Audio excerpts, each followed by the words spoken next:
Don't miss any content. Don't forget to subscribe and click the notification bell.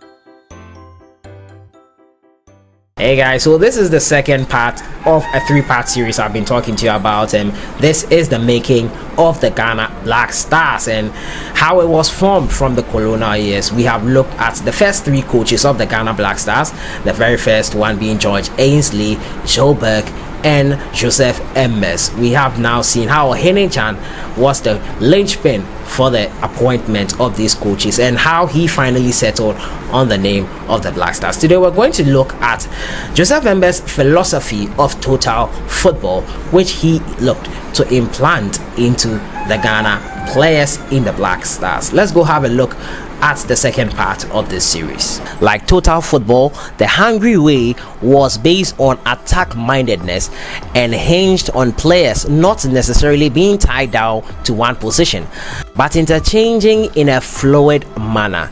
It was more importantly very cerebral. The essence of the modern football is to rely more on the brain than brawn. Move with precision and understanding, keep the ball on the ground, and make the maximum use of empty spaces, Amba explained.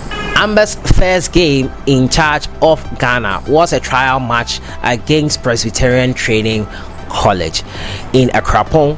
The Black Stars won that game 5-1, but the schoolboys, though talented, weren't a good enough test for the national team. The students were playing under the handicap of inferiority complex. MS imprint on the team, however, would begin to show soon. A few weeks later, Ghana traveled to Lomé, the capital of Togoland at the time, now Togo, to play the national team of the Francophone country as part of the independence celebrations. In what was a closely fought encounter, the Black Stars emerged victorious, edging the Togolese by a goal in a 5-goal thriller. A critical analysis of the game itself indicates that our boys are now beginning to play real football. For once, I saw them playing according to specific patterns. The way they used the open spaces in particular was good. I saw marked improvements.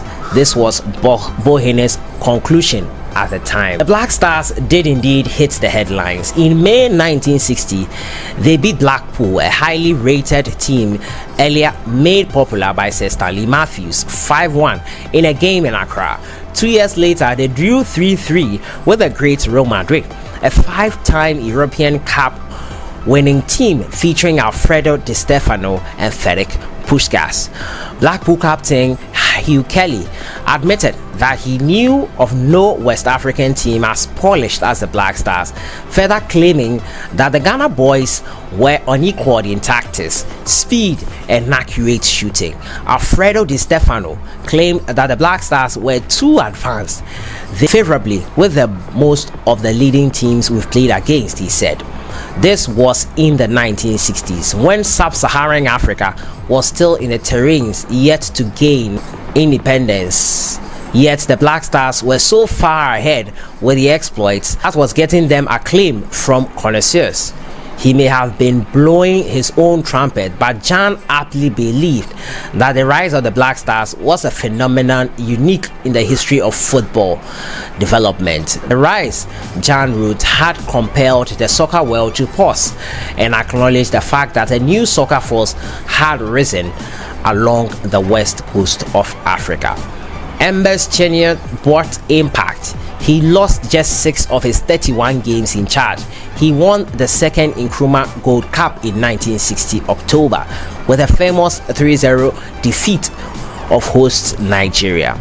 He almost qualified Ghana for the 1962 World Cup, failing at a last but one hurdle to Morocco. He led the team to successful tour of Europe in 1961, which saw the team win 8 of the 12 matches against opposition from USSR, East and West Germany, as well as Czechoslovakia.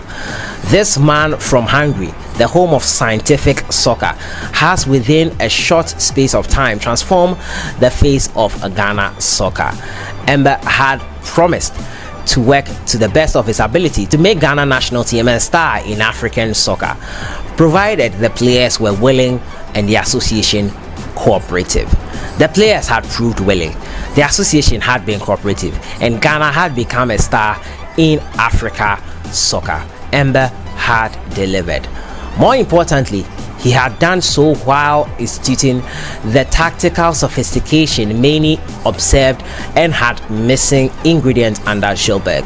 I understand he has 30 different methods of attack and defense for our boys. Bohene, a journalist at the time, speculated. Amba had been the anchor leg man of what Jan described as a Ghanaian relay of coaching between foreign experts. George Ainsley whipped up interest and enthusiasm. Andreas Joburg built up stamina and physical condition, and Amba polished our footballers in technique and tactics. Jan opined it was time to pass on the baton, but to whom? Now, the irony of this whole situation was that after Ghana gained independence in 1957, Dr. Kwame Nkrumah declared on the stage that we are capable of handling our own affairs. The black man is capable of handling its own affairs. Appointing 3 consecutive foreign coaches from 1958 1962, the irony was glaring for everyone to see, but this was all well calculated irony nonetheless. The plan by Jan had been to use foreign expertise to lay the foundation while building local capacity for eventual takeover. The capacity building started in 1958, almost concurrently as Ainsley arrived. While the Englishman was touching down, 2 Ghanaian footballing greats from the 1950s, James Ajay and Chris Bryant, were also flying out to Germany to learn coaching. 1959, a third great from that era, Gyamfi, also flown out of the country to train as a professional coach. Germany was an ideal destination, not only because of Ghanaian government had gotten scholarship from there for Brandt and Ajay, or that Fortuna Düsseldorf had facilitated the opportunity for Gyamfi, but also because the Germans and 1954 World Cup champions treated football with the seriousness that the Ghanaians could use in addition to the Hungarian influence. In 1961, 10 more Ghanaian footballers were shipped out of Prague, Czechoslovakia, for 4-month coaching courses, returning to be deployed into the various regions. Ajay and Bryant, meanwhile, had returned in 1959 and posted into the hinterlands of Ghana, the north and the east, where football was underdeveloped. They also worked under Joburg as assistant national coaches, but never reached the pinnacle. Nothing of them became the Ghana national coach. It was Gyamfi who got the momentous honor. He had returned from Germany late in 1960 and had understudied Joseph Amba before eventually being chosen for the takeover.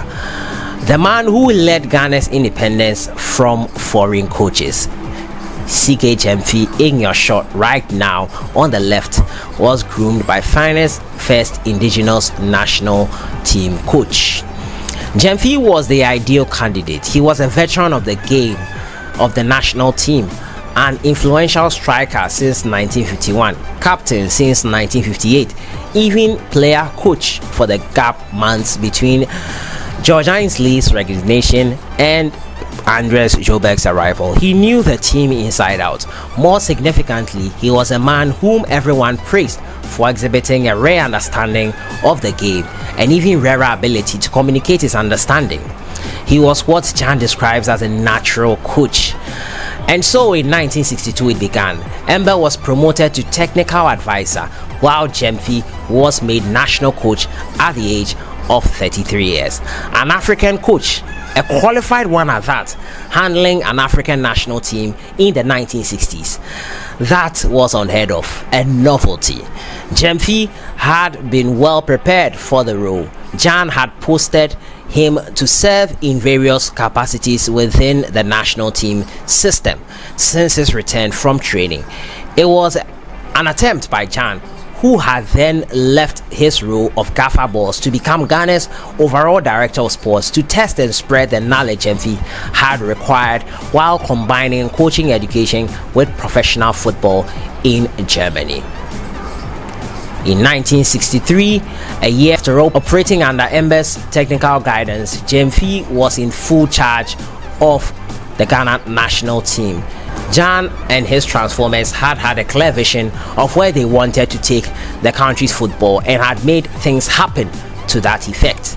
Those things were either policies or institutions. The policies were many, like hiring expertise in coaching, training local footballers as coaches, inviting top teams from abroad for local tours. While the Black Stars can be argued as a reformation regime's biggest institution, there were others set up to feed the Black Star setup.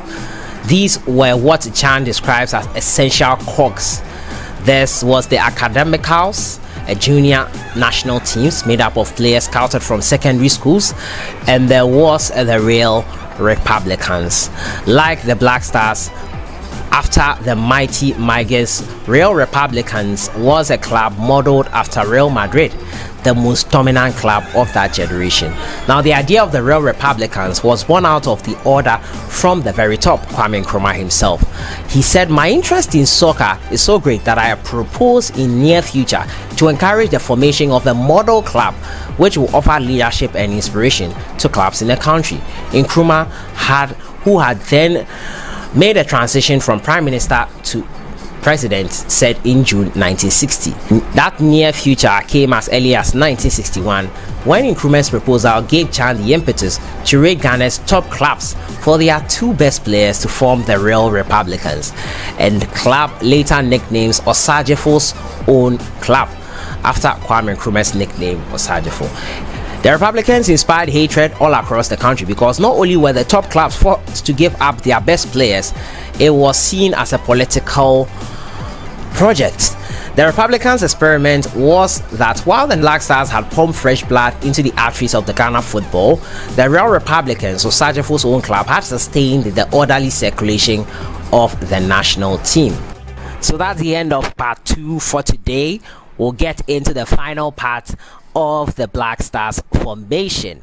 I hope you're enjoying this series and learning a thing or two about the formation of the Ghana Black Stars.